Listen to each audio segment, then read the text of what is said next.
Now in this lecture we shall learn how we can calculate the aerodynamic shape factor for hyperbolic paraboloid structure.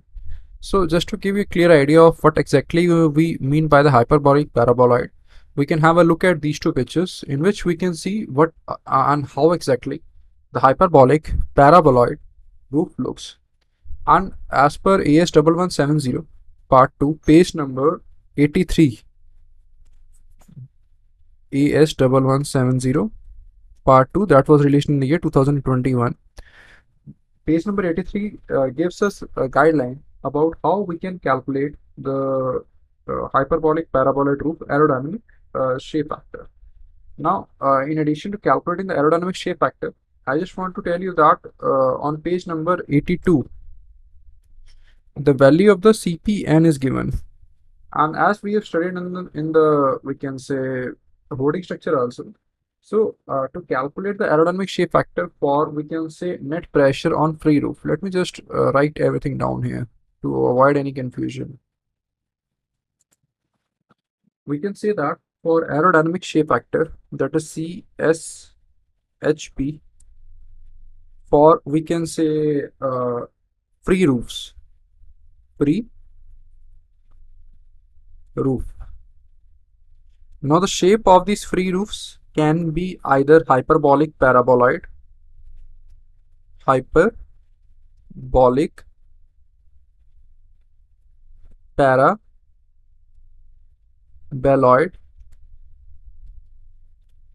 or it can be we can say this monoslope free roof.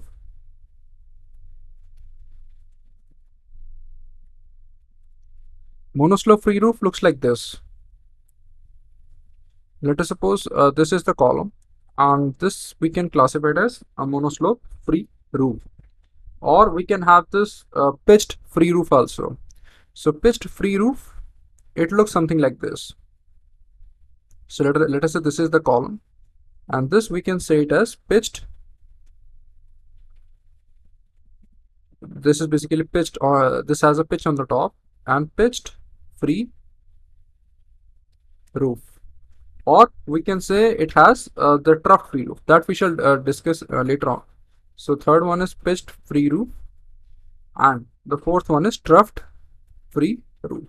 Now coming back to the point here, that aerodynamic shape factor for these kind of free roof is CPN, that is net pressure coefficient, into the Ka into Kl.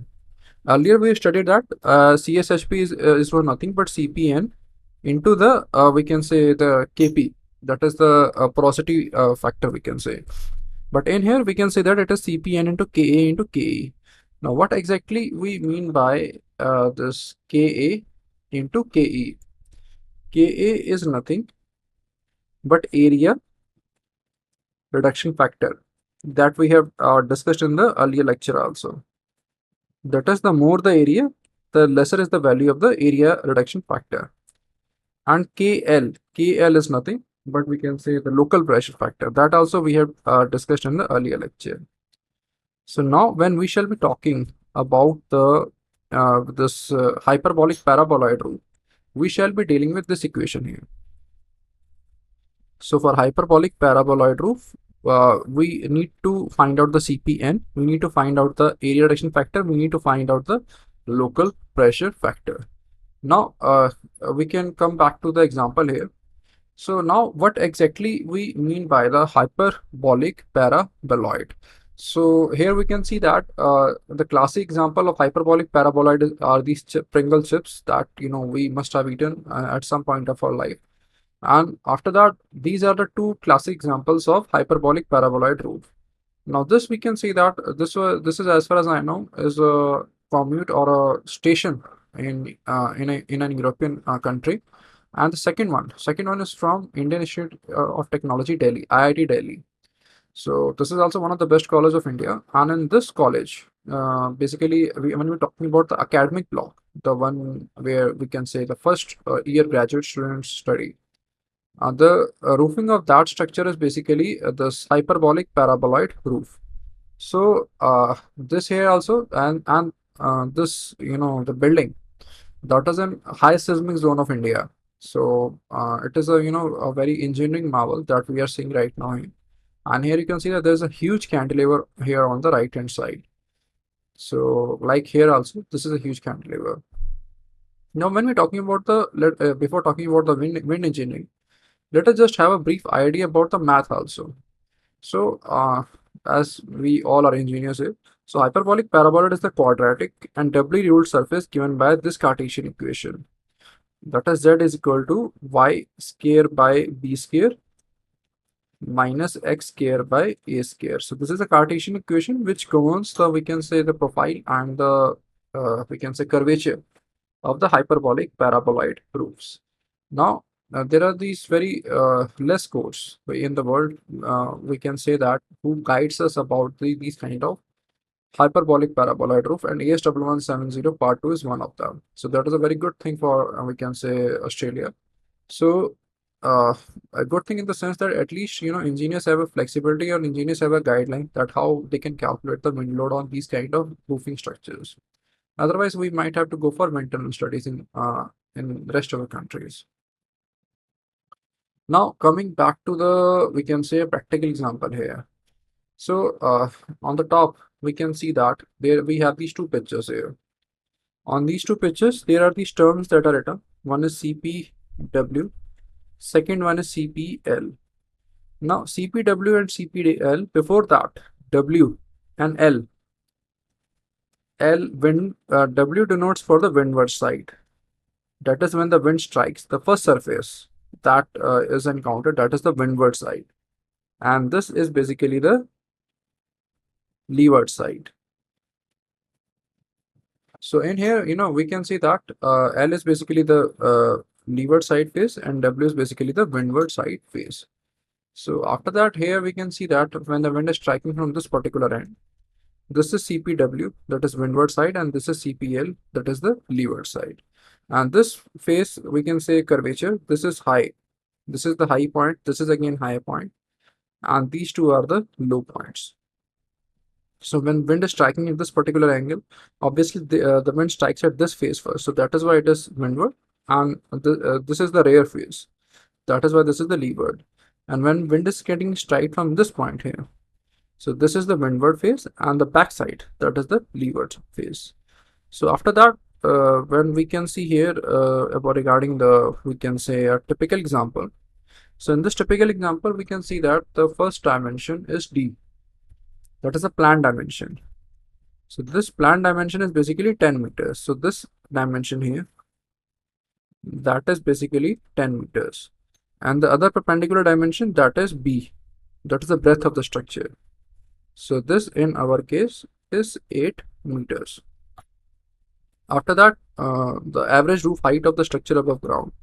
So this H here, that is basically 4 meters. And height between the highest point and the lowest point, as this is the curvature here. So this difference here is 2 meters. So now we are dealing with the 4 parameters here. D, that is the roof plan dimension.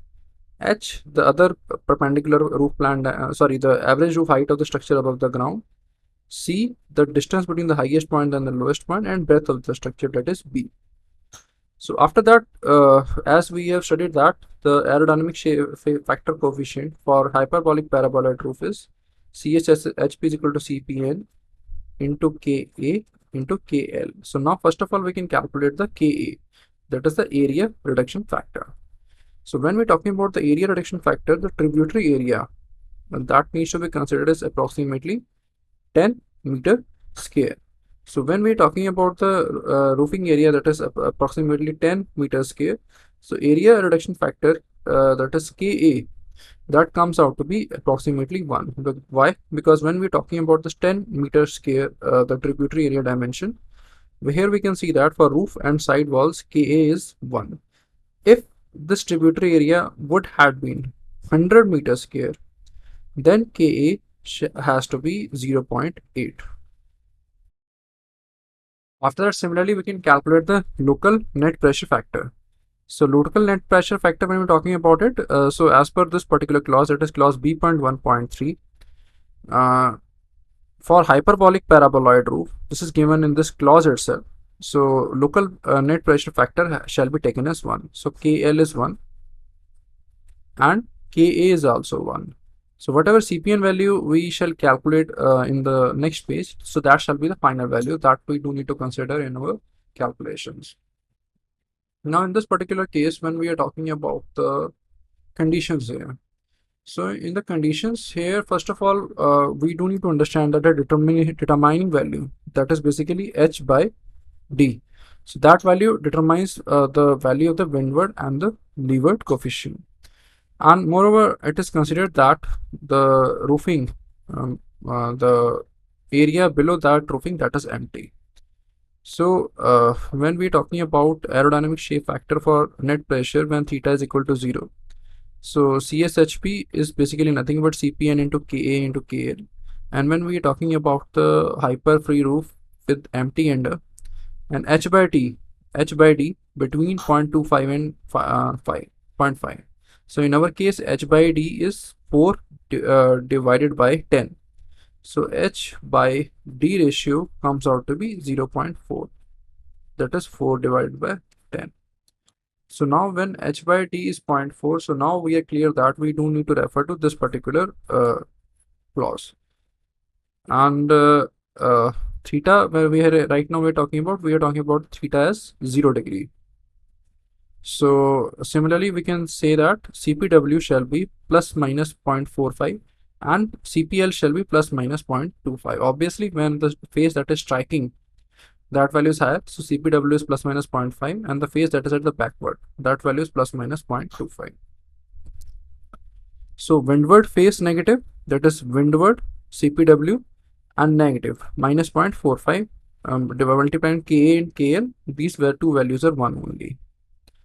Similarly, for windward and positive plus 0.45, leeward and negative minus 0.25, leeward and positive plus 0.25.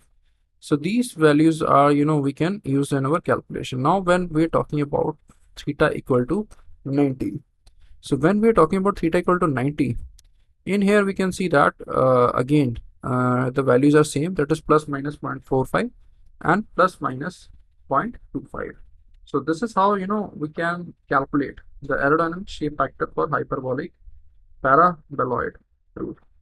And moreover, when we are talking about the theta equal to 90, so when we're talking about theta equal to 90, we are talking about the two ratios, that is C by D, and the second ratio we are talking about is B by D. This was colored just for we can say clarity, or to highlight that for h by d we do need to refer to this case. But when we're talking about theta equal to 90, in the code itself, these two values are the governing values. So C by D, in our case C by D is basically 2 divided by 10. So C by D is 0.2, and the second value that we need to calculate is B by D. So B here is 8 and D is 10, so that is 0.8. So C by D is 0.2 and B by D is 0.8. This value is 0.2 and this value is 0.8. So in the AS1170 page number this 82, it is given that this value, if the C by D is between 0.1 and 0.3, in our case this is 0.2, if C by D is between 0.1 and 0.3, and if B by D is between 0.75 and 1.25, in our case B by D is 0.8, so that it is also between 0.75 and 1.25. In that case, we can consider these two values, that is plus minus 0.45 and plus minus 0.25. If the value is not between these numbers, then we have to go for the wind tunnel studies, or we can go for the CFD analysis, that is computational fluid dynamic analysis. So that is also, we can say, a method that is getting recognition nowadays when we're talking about the wind engineering. So there are these various softwares also which offers this functionality of doing the CFD analysis. So now we have calculated the aerodynamic shape factor, or we can say CPN, for both 0 degree also and 90 degree also. multiplying with Ka and Kl yield the same result, because in the end Ka value and Kl value, both of them are 1. So this is how we can calculate the, we can say, aerodynamic shape factor CSHP for theta equal to 0 degree, theta equal to 90 degree for hyperbolic paraboloid roof. After that, when we're talking about the aerodynamic shape factor for frictional drag, so that is also a much thing that we need to do when we are talking about these kind of analysis. So in the earlier lecture, we have already discussed that for surface description of smooth, the CF value is 0.01. So CSHP drag, the value comes out to be 0.01. So I hope the concept is now clear to you, what exactly we mean by hyperbolic paraboloid roof. In here we can see that how the different kind of hyperbolic paraboloid roofs have already been constructed in high seismic zones for structures of national importance. And this is also a classic example of if you want to understand how a hyperbolic paraboloid shape looks. So it is just that in comparison to, we can say, holding structure, where CSHP was CPN into KP, that is net porosity factor. In here, when we're talking about the hyperbolic paraboloid roof, we're not multiplying with porosity factor. We are multiplying it with area reduction factor and local pressure factor to yield the CSHP. And in our example, basically K and KL was 1. So whatever CPN value that we have calculated from table 5.B.7 of AS1170 part 2. So similarly, we can calculate the CPW and CPL. CPW was for windward phase, CPL was for the leeward phase. And in the end, we do calculate the aerodynamic shape factor for the frictional drag. So I hope the concept is now clear to you. If you have any question and answers, you can discuss that in the question and answer section.